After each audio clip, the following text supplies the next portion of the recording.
KTV Originals। Welcome to colour bar. আমি সুস্মিতা। শুরু করছি বিনোদন জগতের স্পাইসি লেটেস্ট খবর আর গসিপ নিয়ে আজকের এন্টারটেনমেন্ট বুলেটিন কালার বার।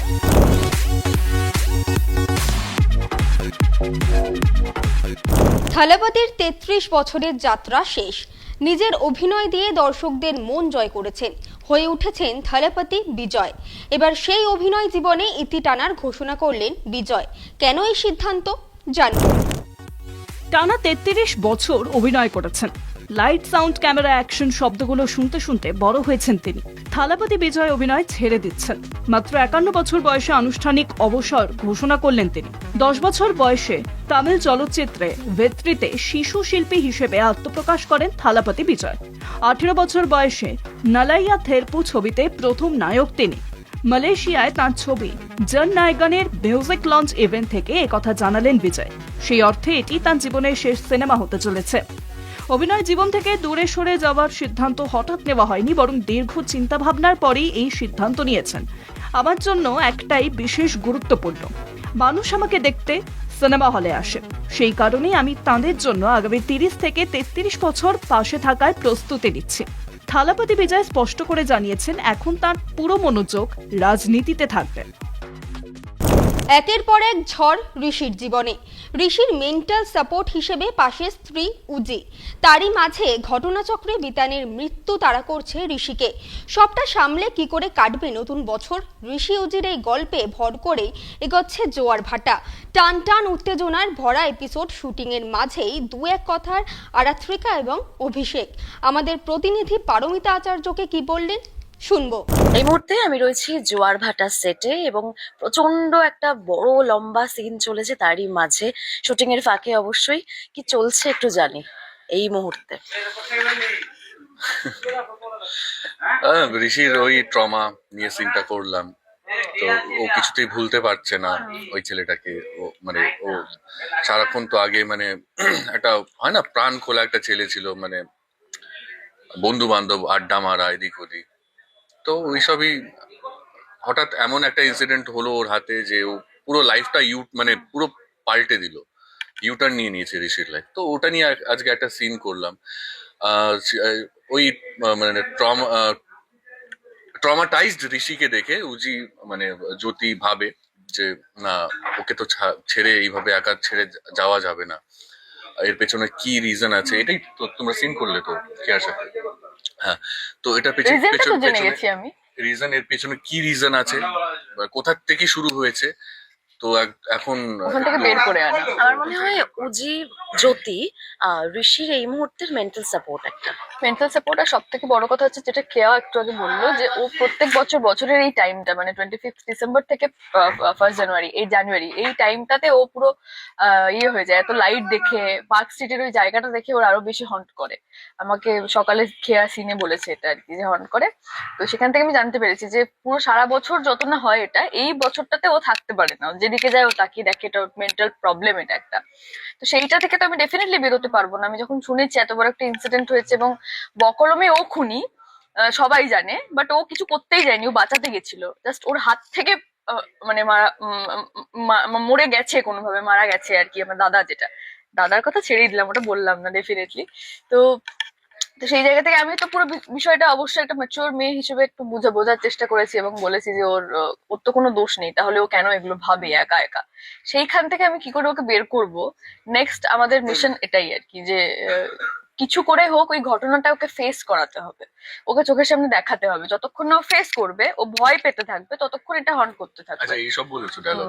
আচ্ছা, আমরা পার্টি অ্যারেঞ্জ করছি একটা, ওই পার্ক স্ট্রিটের ওই পাবটাতে যেখানে তোমার এই ঘটনাটা ঘটেছিল, ওখানে তোমাকে নিয়ে যাওয়া হবে পার্টিতে। বেশি জেনে যাচ্ছি আমরা, মনে হয় অনেকটা বেশি জেনে যাচ্ছে। এরপর এপিসোডে দেখবে না তাহলে আর অডিয়েন্স।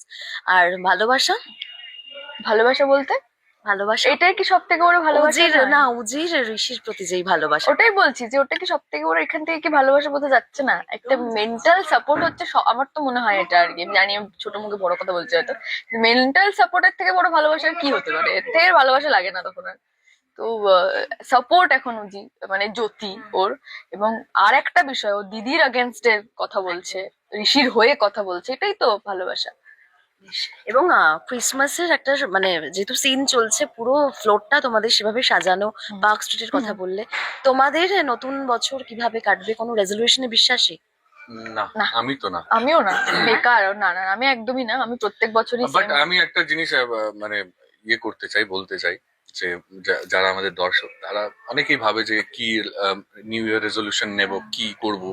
তো আমি একটা জিনিস বলতে চাই, সামনে তো মানে 1 বছর, 365 ডেজ। তো একটা মানে কিছু একটা নোট ডাউন করে নেবেন যে মানে এই বছরে আমাকে এই জিনিসটা অ্যাকমপ্লিশ করতেই হবে। আমাকে ব্যাংক ব্যালেন্স আমি একটা ভেবে রেখেছি অ্যাপ্রক্সিমেট করতে হবে, ওগুলো নোট ডাউন করে রাখবেন। তো দেখবেন মানে এইভাবে না মানে খুব ইজি হয়ে যায়। হ্যাঁ, অনেক ইজি হয়ে যায়। আমিও অনেক করি easy এটা। হয়ে যায়। নোট ডাউন করে রাখা হয়? আমি হ্যাঁ। করি। নোট ডাউন করলে খুব ইজি হয়, আর খুব মানে হয় না মানে কি বলে ওটাকে, ভিশন বোর্ড। হ্যাঁ, ম্যানিফেস্টেশন তো হয়। তো আমি সবাইকে বলবো, সাজেস্ট করবো যে করবেন। আমিও ট্রাই করবো এই বছর। আচ্ছা, এরকম কখনো হয়েছে যে এরকম একটা কিছু ইচ্ছে যেটা প্রত্যেক বছর লেখা হয়েছে, সেটা মানে করা এখনো ফুলফিল হ্যাঁ, হয়? আমার একটা উইশ লিস্ট আছে। আমি একদিন পোস্ট করব, সবার সাথে শেয়ার করবো। অনেকগুলো উইশ আমি আমার 100 উইশেস লিখে রেখেছি। কোনগুলো অ্যাকমপ্লিশ হয়েছে, কোনগুলো কমপ্লিট হয়েছে, কোনগুলো এখনো রয়ে গেছে, সবকিছু লেখা আছে। ওই ডায়েরিটা অনেকদিন বের করা হয়নি, তো বের করব। দেখি। ডায়েরি লেখা হয়? ডায়েরি না, আগে লিখতাম, মানে লিখতাম কি ডায়ালগস লিখতাম ডায়েরিতে। তো আগে যখন মুম্বাইতে থাকতাম তখন, এখন মানে এখানে তো অত টাইম পাই না। বাট তো এই আইডিয়াটা মাথায় আসলো আমার যে নোট ডাউন, জার্নাল করা, নোট ডাউন করে রাখা। তো শেয়ার করলাম সবার সাথে। আর আজকে ডায়েরি লেখা হয়? আমি আগে খুব ডায়েরি লিখতাম, খুব। মানে আমার ডায়েরি একমাত্র সঙ্গী ছিল। এখন ডায়েরি লিখি, ধরো এখন হাতের কাছে ডায়েরিটা সবসময় অ্যাভেলেবেল থাকে না বলে নোটস যাই, ফোনের নোটসে আমার অনেক বড় বড় মোনোলগস লেখা আছে। হ্যাঁ, আমার যখন কোনো মনের ভাব আমি কাউকে প্রকাশ করতে পারি না, মনের মধ্যে হয়তো অনেক কিছু চলে, তখন আমি নোট ডাউন করি সেগুলোকে, ঠিক আছে? লিখি এবং পরে যখন জায়গাটা অ্যাচিভ করি, তখন যখন পড়ি তখন হাসি পায়। আচ্ছা। হ্যাঁ, যে আচ্ছা এটা লিখেছিলাম, এটা তারপরে ওই উইশ লিস্ট দেখি যে এটা লিখেছিলাম, না এটা তো এখন চেঞ্জ হয়ে গেছে, আর তো নেই ওটা। এটা আমি খুব করি। আর এখন ফোনটা তো সবার কাছে ভীষণ এখন কাছের, তো এখন মনের কিছু থাকলে সেটা ফোনেই লিখি আর কি। আর ডায়েরিতে আমি একটা জিনিস করি, সেটা হচ্ছে যেটা আমি এই বছর কি করব না করব, ওইটা আমি খুব মেনটেন করি যে এই বছর আমাকে এটা করতেই হবে। যেরকম আমি এতদিন পর্যন্ত জিমটা লিখিনি, কারণ আমি জানি আমি পারবো না। আমি লিখবো মানে সেটা আমি করবো আর কি। আমার ধরো আমি কার লিখেছিলাম, করেছি। আমি বাড়ি লিখেছিলাম, সেটাও করেছি। আমি জিমটা কোনোদিনও লিখবো না, কারণ আমি সেটা করে উঠতে পারবো না, আমি জানি। তো এই কিছু কিছু জিনিস, শুধু যে ব্যাংক ব্যালেন্সের উপর তা না, নিজের ড্রিমও কিছু কিছু লিখি যে অমুক ডিরেক্টরের সঙ্গে অমুক দিন এই বছর কাজ করব, এই বছর প্রথম বড় পর্যায়ের ছবি করবোই করবো, এরকম আর কি। হ্যাঁ, মানে আমি এটা এক্সাম্পল দিলাম তোমাকে। তো সেইরকম উইশ লিস্ট থাকে আমার। আচ্ছা, ওর ছবিটা দেখতে যাওয়া হবে কি? মানে আরাত্রিকে আমি দেখছিলাম, দেখতে যেতেই হবে জোর করেছে। ও তো নিজেই দেখতে পারেনি এখনো। নিজেই দেখতে ভাবো, পারি না। প্রথম ছবি ও এখনো দেখতে পারেনি। তো অ্যাকচুয়ালি মানে টাইম পাচ্ছি না আমরা সেভাবে। টাইম পেলে নিয়ে যাবো ওকে। আজকে তো তাড়াতাড়ি প্যাক হয়ে চলে যাবে তুমি দেখতে। মিতিন পাঠকদের খুব পছন্দের, আর সেই চরিত্রে কোয়েল মল্লিকও ঠিক ততটাই জনপ্রিয়। কোয়েল মল্লিক আর মিতিন মাসি কোথাও যেন মিলেমিশে একাকার হয়ে গেছে। আগের দুটো পর্বের সাফল্যের পর এবার তৃতীয় ফ্র্যাঞ্চাইজি মিতিন একটি খুনির সন্ধানের মুক্তি পেল 25শে ডিসেম্বর। মিতিন একটি খুনির সন্ধানে স্পেশাল স্ক্রিনিংয়ে উপস্থিত পরমব্রত চ্যাটার্জি, অভিনেত্রী কোয়েল মল্লিক, অরিন্দম শীল এবং অন্যান্য কলাকুশলীরা কি বললেন শুনবো। এটি সুচিত্রা ভট্টাচার্যের মেঘের পরে মেঘ অবলম্বনে নির্মিত, যেখানে কোয়েল মল্লিক আবারও সুচিত্রা ভট্টাচার্যের জনপ্রিয় গোয়েন্দা চরিত্র মিতিন মাসির ভূমিকায় অভিনয় করেছেন। পুরুষতান্ত্রিক সমাজকে নিমেষে তুড়ি মেরে উড়িয়ে একটি খুনের অনুসন্ধানে এবার গোয়েন্দা মিতিন আর টুপুরের যুগলবন্দি। মিতিন রূপী কোয়েলের মারকাটারি অ্যাকশনের ঝলক গায়ে কাঁটা ধরানো। বাবার খুব ভাল লেগেছে। দেখো, মিতিন মাসি সুচিত্রা ভট্টাচার্যের একটা অসাধারণ সৃষ্টি।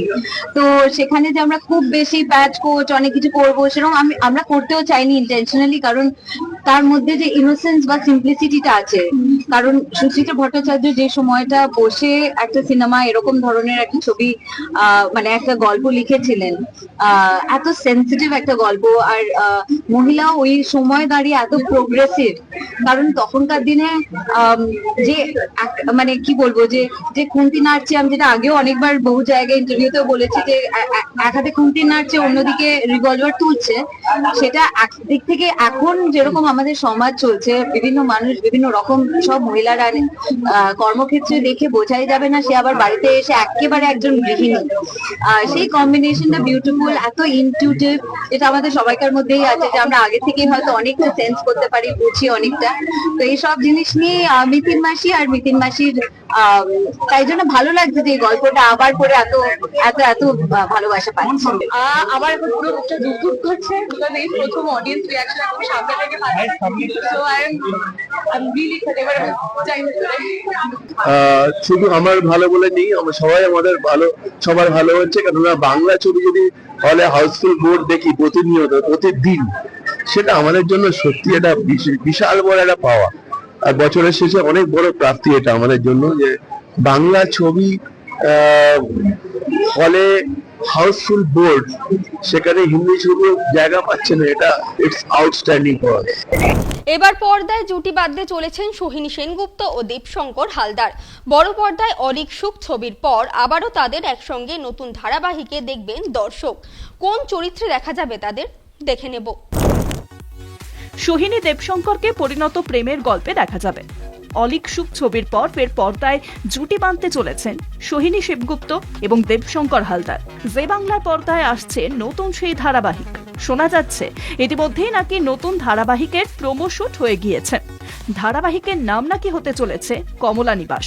শোনা যাচ্ছে ভিন্ন স্বাদের প্রেমের গল্পই নাকি দর্শকদের বলবে নতুন এই ধারাবাহিক। প্রেমের গল্প নিয়ে গল্প এগোলেও তা যে একেবারে ভিন্ন স্বাদের হতে চলেছে সে কথা বলাই বাহুল্য। একই সঙ্গে বলতে হয় সোহিনী সেনগুপ্তকে একাধিক ধারাবাহিকে দর্শক বিভিন্ন চরিত্রে দেখলেও ধারাবাহিকে মুখ্য চরিত্রে এই প্রথম দেখবেন। লক্ষ্মী কাকিমা সুপারস্টার ধারাবাহিকে শেষবার দেখা গিয়েছিল দেবশঙ্কর হালদারকে। তারপর বহুদিন তিনি ছোট পর্দা থেকে দূরে, এবার একেবারে ভিন্ন স্বাদের গল্পে ফিরছেন তিনি। আজকের কালার বার এখানেই শেষ করছি, দেখা হচ্ছে পরবর্তী এপিসোডে। আমাদের এই স্পেশাল বুলেটিন কেমন লাগছে আপনাদের কমেন্ট করে জানান আমাদের ফেসবুক পেজ, ইনস্টাগ্রামে, ইউটিউবে এবং এক্স হ্যান্ডেলে। এছাড়াও ফলো করতে ভুলবেন না আমাদের website Kolkata TV online. Kolkata TV, রাত দিন 7 দিন।